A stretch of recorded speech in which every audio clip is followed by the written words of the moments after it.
mag-ingat ka. Huwag kang magulo. Totoo, tama na. Gusto ko ng cocktail. Tara na. Isang cocktail? Madali lang, handa na ang lahat. Oh, huwag mo na lang akong abalahin.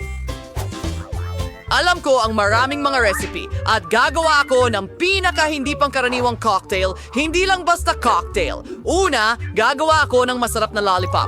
Para dito, kailangan ko ng ilang makukulay na syrup. Susunod, magdagdag ng mas maraming asukal sa kumukulong tubig, maghintay ng kaunti at pagkatapos ay idagdag ang nabuong solusyon sa mga syrup.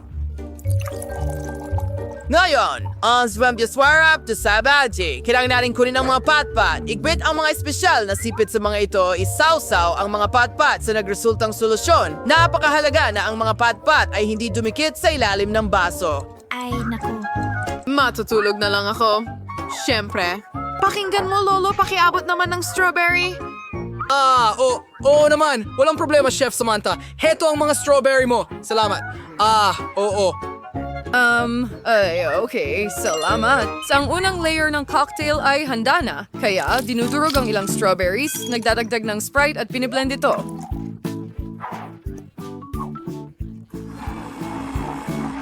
Ang unang layer ng cocktail ay handa na. Ngayon, magpatuloy tayo. Kailangan ko ng tinadsad na mangga at yelo. Ibe-blend din natin ito ng maigi at ilalagay sa baso.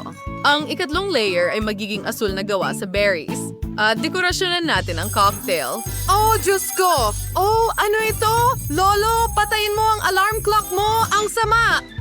Mga babae, pasensya na. Hindi ko alam na masyado itong malakas. Hindi, tiningnan ko lang ito. Ngayon, oras na para gumawa ng cocktail. Para magsimula, kailangang isawsaw ang mga gilid ng mga baso sa asukal. Oh. At asukal na pulbos talaga. Susunod, ilagay ang mga lollipop sa isang baso at punuin ito ng Sprite. Tada! Handa na ang mga cocktail. Emma, ikaw na lang ang hindi pa gumagawa ng cocktail. Halika na! Tara na! Halika na! Oo, kailangan kong magmadali. Mas malaki ang baso, mas maraming candy ang mailalagay nito. Para magsimula, mga candy na marmalade, gawin natin ito. At ilang Skittles, pagkatapos ay ilang yelo. Ang base ng cocktail ay itong Fanta. Paborito ko sa totoo lang. At ilang pang marmalade candies para sa dekorasyon. Pagkatapos niyan, kung nasaan niyo sila ng mga nilalang sa dagat, mas astig. Jane, handa na kami. Lahat ng cocktail ay mukhang napaka-appetizing. Hindi ko alam kung saan magsisimula. Subukan natin ang Amazon. Ano? May marmalades din ito. Ang galing. Talagang gusto ko ito. Tingnan natin kung ano ang inihanda ng chef para sa akin. Kakaiba. Pero inaasahan ko pa ng higit. Tanging itong chemical na kabaliwan mula sa profesorang natitira. Sana hindi ako malason. Sobrang sarap nito. Wow. Wow! At sino ang mananalo? Siyempre ikaw! Ito ang pinakamasarap! Oo, alam ko na yon. Sa ikalawang round, gusto kong gumawa ka ng sorbetes para sa akin. Kailangan ng tikim ng syrup. Ano ang ginagawa mo? Ice cream? Sige, ganun na nga. Yun na yun. Madali lang.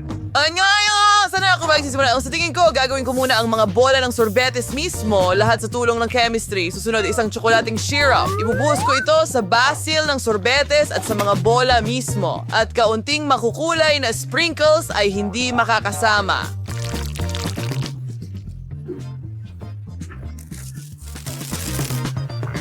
May kulang. Oh, Skittles! Oh, tiyak na Skittles.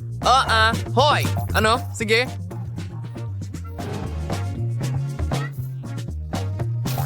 Oh, sige. Pwede na rin yan. Kailangan i-blend ang mga candy sa toothpicks. Tapos gagawin ko silang dekorasyon para sa ice cream. Ang sorbetes ay dapat ilagay sa freezer para tumigas ito agad. Pinupuno ko ang mga hulmahan ng candy at nagbubuhos ng kaunting soda at ilalagay sa freezer. Oh, sige. Chef, ano ang ginawa mo? Anon sa lalto lang, guys. Next, wala ka na ko siya pagtunaw ng puting tsokolate sa kaserola. Pagkatapos, kailangan nating maglagay ng mga pangkulay sa tsokolate at haluin itong mabuti. Susunod, kailangan mong isawsaw ang lobo sa tsokolate. Gawin natin ito ngayon. Sige. Pumutok ito at isawsaw sa tsokolate. Wow! Ano ang ginagawa niya? Saan ka pupunta? Ha, nakuha ko na. Kailangan ko lang ng lobo ko doon. Ihahain ko ang sorbetes sa ibabaw ng cake. Tingnan mo kung gaano ito kaganda. Emma, hindi ko na kailangan ng refrigerator. Iyon na uli.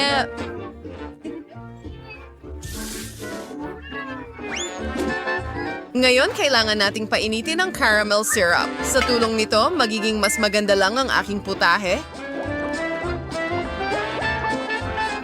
At ang ating takip na tsokolate ay dapat takpan ng sorbetes. Magiging cool din na palamutian ang aking putahe ng mga berry at buhusan ng mainit na caramel syrup sa ibabaw ng tsokolate. Bakit ka mukhang naiinggit? Emma, halika na! Oh, tama. Handa na rin ang ice cream ko. Tingnan mo. Lumabas na napakaganda. 3 buong prutas na ice cream. Astig! Oh! Jane, subukan mo ito. Malalaman natin ngayon. Magsimula tayo sa'yo, Emma. Masarap. Sinisikap ko talaga. Tumuloy na tayo. Tingnan natin kung ano ang inihanda ng propesor sa pagkakataong ito. O, paano? Masarap. Oo. Ang ideya ay astig. Parehong masarap. At maganda. Ako'y nasasabik pero may obra maestra pa na naghihintay sa akin mula sa chef. Ang ulam ni Samantha ang pinakamaganda sa lahat. Gustong-gusto ko ito. Panalo ka! Siyempre. Sa pagkakataong ito, gusto kong gumawa ka ng cupcake para sa akin. Wow! Tara na! Isang cupcake? Oh, madali lang. Gayon pa man, hindi ko pa sila nakaharap noon. Pero ang kaalaman ko bilang siyentipiko ay makakatulong muli sa akin. Gagawin ko ang base para sa cake mula sa aking mga solusyon. Aha! Oh, at ang cola ay magiging kapakipakinabang para sa akin upang lumikha ng cream. Kailangan mo lang itong ibuhos sa isang flask at ihalo ito sa susunod kong solusyon. Ngayon, iyan ay isang bomba. Gayunpaman, hindi ako sigurado kung pwedeng kainin ang bagay na ito. Imnet, ngayakan mong aminin na ang cupcake ko ay mukhang napakaiba at astig. Oh, sige. Iyan ang tinatawag kong obra maestra. Oh, mga babae. Hoy, ano sa tingin mo? Anong ibig mong sabihin? Nailagay ko na ang mga cupcake sa oven. At ngayon ipapakita ko sa iyo ang aking obra maestra. At hindi pa nga ako nagsisimula. Kahit na, bakit hindi gumamit ng lata ng Coke? Astig! Ang mga cupcake ko ay magiging orihinal.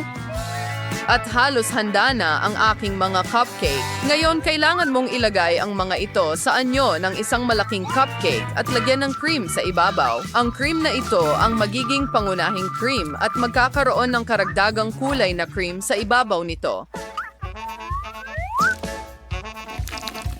Salamat dito. Gagawa ako ng cupcake na may kulay ng bahaghari. Parang hairstyle at huwag kalimutan ang nakakatawang mukha. Tingnan mo kung gaano ito ka-cute. Oh, ang cupcake ko ay halos handa na rin. Oh, ang init, mainit. Direkta mula sa oven. Aksidente kong nagawa yon. Sa pangkalahatan, huwag mo akong istorbohin. Kailangan ko pang idekorasyonan ang cupcake ng whipped cream. Restores at Haribo Marmalades. Oh, mas tiyak. Isang Haribo Marmalade. Wala na akong iba. Jane, ano sa tingin mo? Emma, simulan natin sa iyong cupcake. Pwede mo rin itong inumin gamit ang straw. Astig! Sa ngayon. Hindi. Pero hindi ito gumagana gamit ang straw. Mas gusto kong kumain gamit ang tinidor. Tingnan natin. Masarap. Maganda. At ano ang nakakadiring bagay na ginawa ng propesor para sa akin? Blah! Ano ito? Hindi ko rin alam. Sige. At ano ang ikagugulat ko sa gawa ni Samantha? Napakagaling yan. Isa na namang tagumpay para sa professional na chef. Siyempre, ako ay isang master, hindi tulad ng iba. Wow! Ang daming makatas na prutas dito! Ang ganda! Pansin, mga ginoo at ginang, ang unang gawain ay isang jelly cake na hugis puso. Oh, ang unang gagawin ko ay kumuha ng pinya dahil gusto ko ito at mag-ukit ng malaking puso. Woo! Salbahe na pinya! Peter, hindi ang pinya ang problema. Mali ang hawak mo sa kutsilyo. Ganito ang tamang paraan. Oh, salamat, Jane. Sa wakas, nagagawa ko ito ng tama. Ang galing nito, ang bilis ko. At magkakaroon ako ng oras para kainin ito kasabay. Peter, hindi bilis ang mahalaga. Paraan ng paggawa ang importante. Ayos, natapos ko na ang lahat. Kukuha ako ng isang kahel at babagay ito sa pinya. Oh, isang orange? Meron din ako. At tingnan mo kung gaano ako kalakas. Ang galing lang. Sa tingin mo ba kasya ito? Tama ka. Sobrang saya. Habang nakikipaglaban si Peter sa isang orange, hinihiwa ko na ang susunod na prutas. Kumuha tayo ng berdeng mansanas. Magiging sobrang bilis ko rin. Ang mansanas ay mahusay, pero kailangan din nating tikman ito. Ang galing. Nako, oops. Sa tingin ko nasobrahan ko ng kaunti pero busog na ako. Para maging parang jelly ang cake, kailangan nating magdagdag ng gulaman. Kailangan itong maging kadiri! Kinakain mo ba talaga yan? Sige, idagdag na natin. Huwag kalimutang tunawin ito sa tubig. Well, gagawin natin ito. Ginagamit ko ang panghalo para talunin si Peter. Oo, handa na ang gelatin. Pwede na nating ilagay ang prutas. Sige, punta tayo sa ref. Ako ang mauna. Oh, salamat Peter. Isa kang tunay na ginoo. Ang natitira na lang ay maghintay ng kaunti. Tingnan mo, ako ay isang robot. Isang robot na walang preno. Oh, tapos na ang oras. Tingnan natin ang ating mga cake. Hindi na ako makapaghintay na makita kung ano ang kinalabasan. Ako rin. Wow, ang ganda nito! Salamat sa hulmahan. Nakuha ko ang perpektong puso. Ang cake ay napakaganda. Halos parang gawa ng chef. Napakamalikhain mo. Mas mabuti pang tingnan mo ito. Ano ang problema?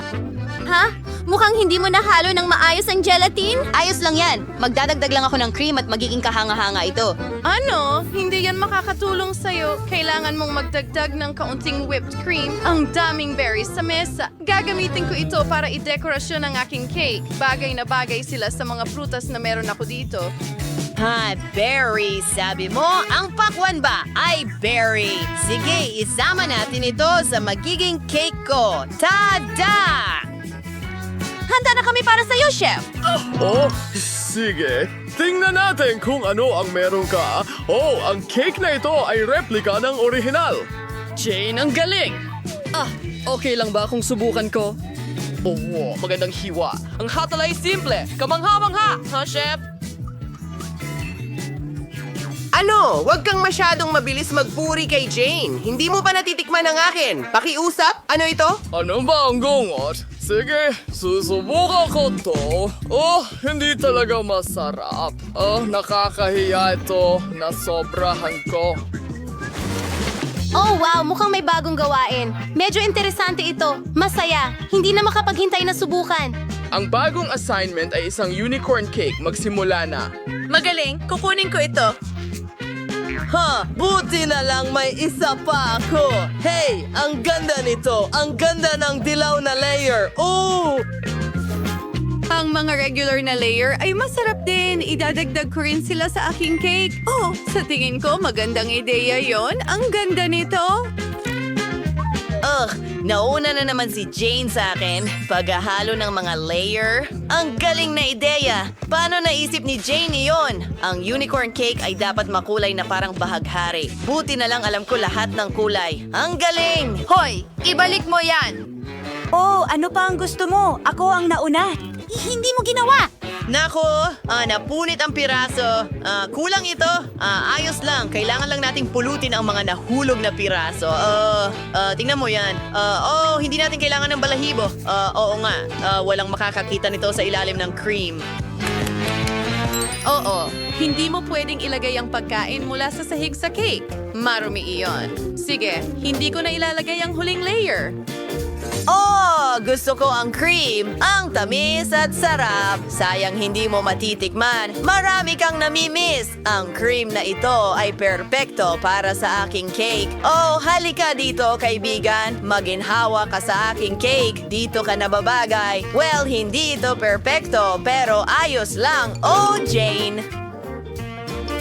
Okay, so tingnan ba din aling sungay ang pipiliin ko? Baka ginto, ang natitira na lang gawin ay idikit ang mga mata at taingan. Sang-ayon ako. Tingnan mo ang gaganda ng mga tainga. At ngayon, syempre, ilang sungay. Oh, kailangang ilagay lahat. Ano? Si Jane ay nagdedekorasyon ng cake gamit ang marshmallows. Gusto ko ring gawin yan, pero kukuha ako ng asul na tuldok. Oh, huwag kalimutan ng sprinkles, Peter. Oh, ang cute naman yan. Nakakatuwa. Salamat, Jane. Lagi kang may magagandang ideya. Chef, tingnan mo, tapos na ako. Sige, ipakita mo sa amin ang nagawa mo. Oh, Peter, magulo na naman ang cake mo. At ang gawa ni Jane sa kabilang banda ay muling nakalulugod sa aking mata. Magaling na bata. Mahusay ang ginawa mo. At isa pa, naputol pa ito. May tunay kang talento, Jane. Talagang natutuwa ako. Oh, Peter, sige, ibigay mo sa akin ang cake mo. Nakakainis, Kadiri! Galing ba sa sahig ang pagkain na yan? Pasensya na, pero si Jane ang panalo. Binabati kita. Yui, sinubukan ko ng husto.